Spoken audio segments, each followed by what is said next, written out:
네, 해양 플랜트 공학 6장 내용입니다. 이제 6장에서는 화재 및 폭발 보호라고 해서 해양 플랜트에서 자주 발생하는 그런 사고인 화재 아니면은 폭발 사고에 대해서 어떤 보호 시스템들이 있나를 주로 다룰 거예요. 우선 이제 전체적인 산업 재해 사망 사고 통계를 우리나라에 대해서 들고 왔는데요. 사실 우리나라는 해양 플랜트 산업이 거의 없다고 봐야 되기 때문에 그렇긴 한데 전체적으로 뭐 화재 비중이 이 정도 됩니다. 되게 보면은 뭐 한 5% 미만 정도 돼서 사실 산업 전체에서는 그렇게 화재에 관련한 문제가 크지는 않은데 이제 해양 플랜트로 한정을 하자면은 주로 화재나 폭발 사고를 우리가 생각할 수 있고 그다음에 거기 들어가는 설비들은 화재 위험이 크고요. 그런 것도 화재나 폭발 사고 원인이 되게 복잡하기 때문에 아무래도 해양 플랜트에서 안전 시스템이라고 하면은 화재나 폭발에 대한 조직적인 예방 대응이 필요하다라고 책에서 얘기를 하고 있습니다. 이제 화재나 폭발 사고가 발생을 할 거면은 이렇게 세 가지의 원인이 있어야 되거든요. 하나는 불이 타기 위한 가연성 매체.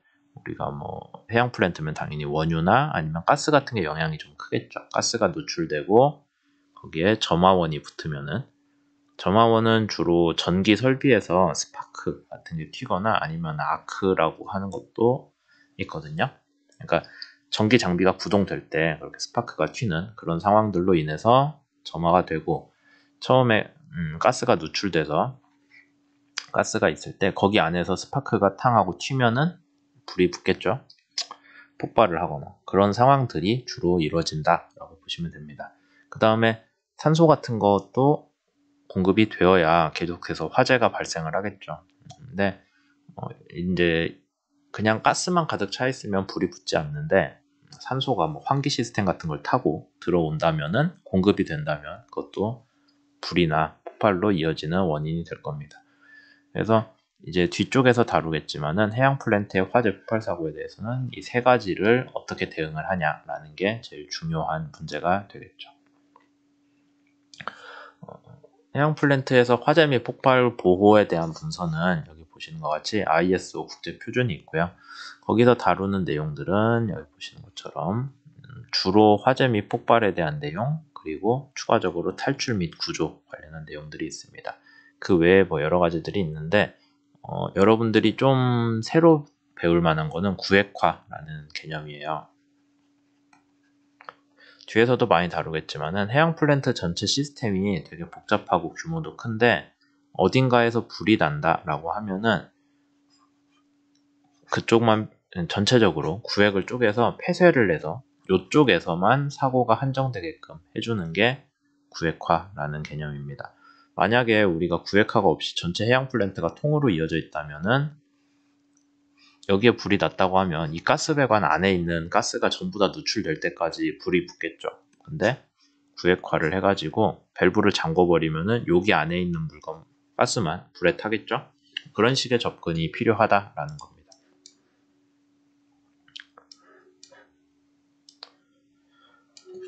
다시 화재에 대한 일반적인 내용으로 돌아와서 화재 및 폭발의 필수 요소는 여기 보시는 것 같이 가연성 물질, 그 다음에 산소, 점화원 세 가지가 있고요.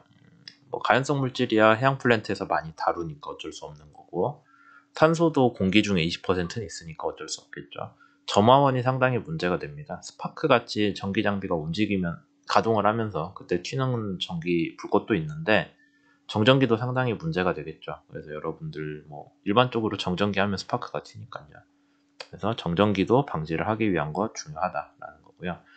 그리고 해양 플랜트에서 발생하는 화재의 종류는 크게 두 가지가 있습니다. 밑에 있는 냉면 화재부터 얘기를 하자면은 저희가 풀 파이어라고 해가지고 기름이 여기에 고여 있다가 거기에 불이 붙는 거예요. 따라서 우리가 생각하는 기름에서 붙는 화재 그런 게 이제 일반적인 액면 화재로 되고요. 이건 특징은 복사열이 그러니까 방출되는 열량이 그렇게 많지는 않다고 하고 화재니까 뭐 있으면은 사람이 열을 받아서 죽을 수도 있겠지만 어쨌든 복사열이 앞에 다른 화재 유형에 비해서 낮고 방향성이 없다는 건 이제 모든 방향으로 다 불이 나오는 것처럼 보인다는 거죠.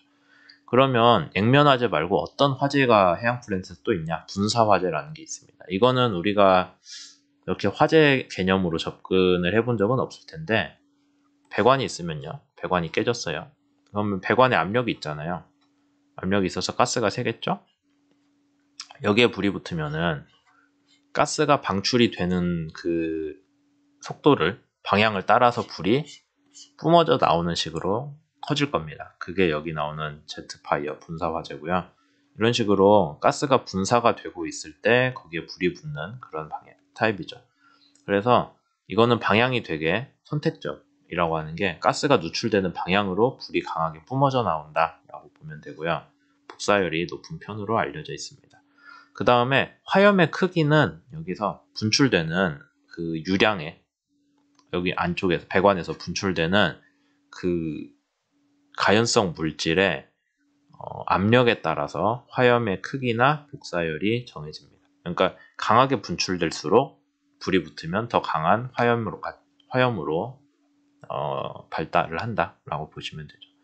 그래서 해양 플랜트에서는 주로 이 두 가지를 다룰 거고요. 특히 배관이 깨졌을 때 나오는 화재는 분사 화재이기 때문에 분사 화재 쪽에 대해서는 여러분들이 평소에는 생각할 일이 없는 화재잖아요. 우리 일반적인 생활에서는. 그러니까 이 부분을 좀 더 제대로 이해를 하시는 게 좋겠다라고 생각이 드네요. 앞에서 화재는 그 가연성 물질이 유출되고 바로 불이 붙었을 때고요. 가연성 물질이 충분히 많이 유출돼서 쌓여 있을 때 거기에 스파크가 튀는 건 폭발이라고 한다 했죠. 폭발은 두 가지 폭발 종류가 있는데 하나는 그냥 가스가 모여서 가스 구름을 형성하고 있다가 거기에 점화가 되는 상황입니다. 여러분들이 뭐 쉽게 예상할 수 있는 그런 가스 폭발이고요. 그 다음에 해양 플랜트에서 또 중요하게 다루는 폭발이 비등 폭발이라는 게 있는데 이건 비등이라는 건 이제 끌어올랐다는 뜻이에요.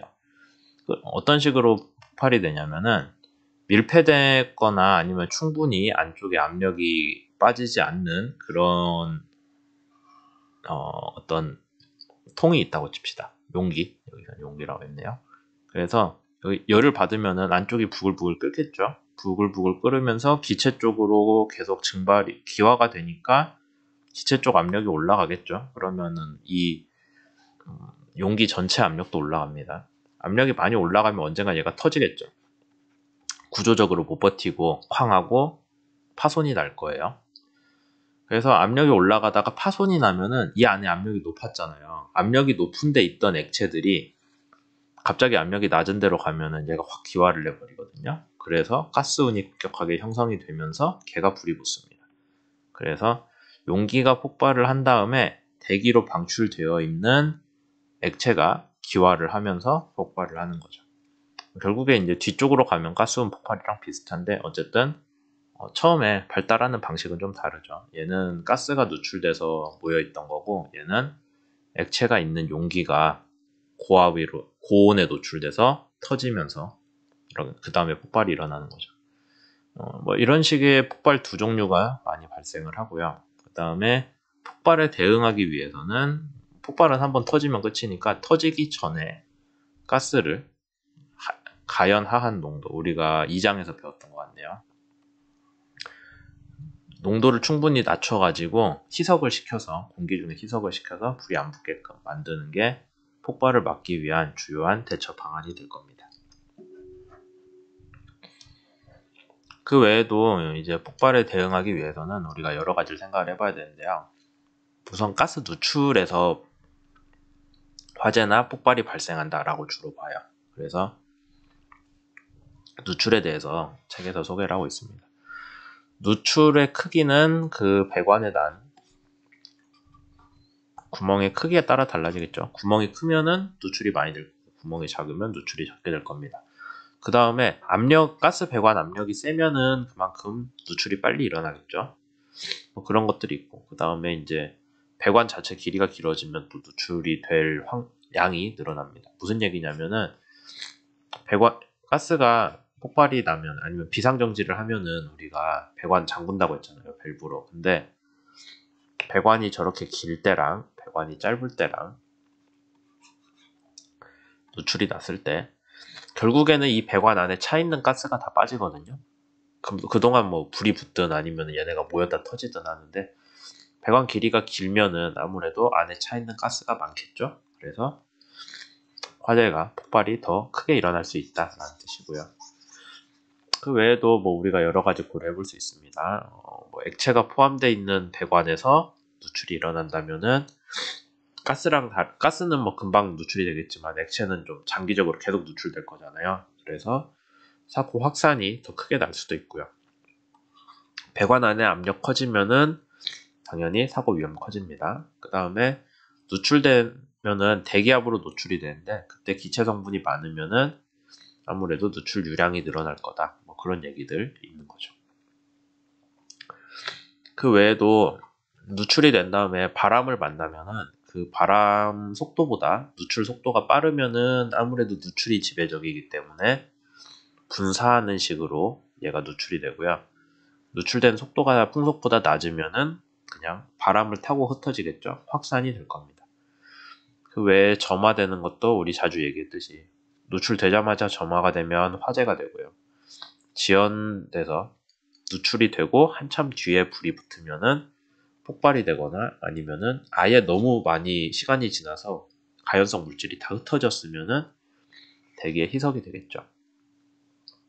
그 외에도 뭐 고려해야 되는 게 밀집도나 장애물 같은 게 있으면은 가스운이 더 퍼져나가서 아예 희석이 되면 좋은데 뭔가 장애물들이 있어요. 그럼 가스가 못 퍼져나가고 그 안에 고여 있겠죠. 그러면은 폭발이 일어나기 더 쉬워질 거고요. 그 다음에 뭐 난류가 발생하는 그런 장애물들이 많다면은 공기 혼합을 증가시키는 면에서는 뭐 좀 희석에 도움이 되지 않나. 뭐 그건 이제 설계마다 다릅니다. 상황마다. 어쨌든 하여튼 그런 것들을 고민해 볼 수 있다라는 거죠. 그래서 6.1장에서는 기본적인 뭐 화재나 폭발 얘기를 좀 했어요. 어떤 식으로 화재가 일어나는지, 어떤 식으로 폭발이 일어나는지. 여기에 대한 안전 시스템들을 뒤에서 배울 거고요. 6장 제일 마지막에는 안전 시스템을 설치를 할 때 이런 점은 또 악영향을 준다라는 내용들을 다루게 될 거예요. 여기까지 하도록 하겠습니다.